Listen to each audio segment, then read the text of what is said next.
Hello friends, welcome to my channel. இன்றைக்கி பார்த்தீங்கன்னா சனிக்கிழமை பார்த்தீங்கன்னா 2ஆம் நாள் தீபம் வந்து வாசலில் ஏற்றியாச்சுங்க. பார்த்தீங்கன்னா இங்கே வந்து வெளியில் 5 தீபம், உள்ளே வந்து 2 மொத்தம் 7 தீபம் வந்து ஏற்றியாச்சு. விளக்கு வந்து ஏற்றியாச்சு. பார்த்தீங்கன்னா விளக்கெல்லாம் ஒரு 6 தான் ஏற்றி முடிச்சுட்டு அன்றைக்கி அத்தை வந்து ஃபுல்லாக சமைச்சிட்டாங்க. பார்த்தீங்கன்னா தம்பி வந்து வெளியில் சைக்கிள் ஓட்டிகிட்டு இருக்காங்க.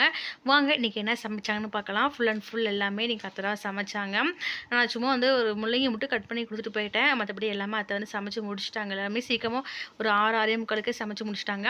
என்னென்னா ஃபஸ்ட்டு வந்து சுட சுட சாப்பாடு.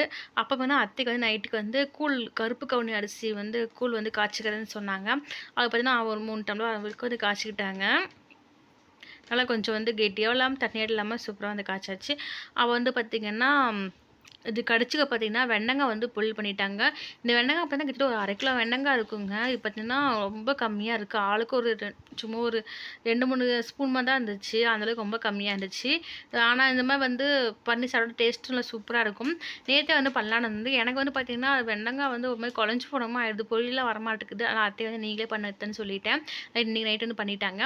முள்ளங்கி பார்த்திங்கன்னா ஒரு 4 காய் இருந்துச்சுங்க. அதை வந்து மசாலா குழம்பு மாதிரி தேங்காய் சுத்தாமல் அந்த கடலக்கொட்டையை வறுத்து பொடி பண்ணி சூப்பராக மசாலா குருமா வச்சுட்டாங்க. சாப்பாடுக்கு, இட்லிக்கு, தோசைக்கு எல்லாத்துக்குமே ரொம்ப சூப்பராக இருக்கும். சப்பாத்தி கூட சூப்பராக இருக்கும். நைட்டு எங்கள் வீட்டில் இதான் ஸ்பெஷல். நாங்கள் சாப்பிட போகிறோம். நீங்களும் வாங்க சாப்பிடலாம். உங்களுக்கு கண்டிப்பாக எனக்கு கமெண்ட் பண்ணுங்கள். மறக்காம சேனலை சப்ஸ்கிரைப் பண்ணுங்கள். ஓகே, பாய்.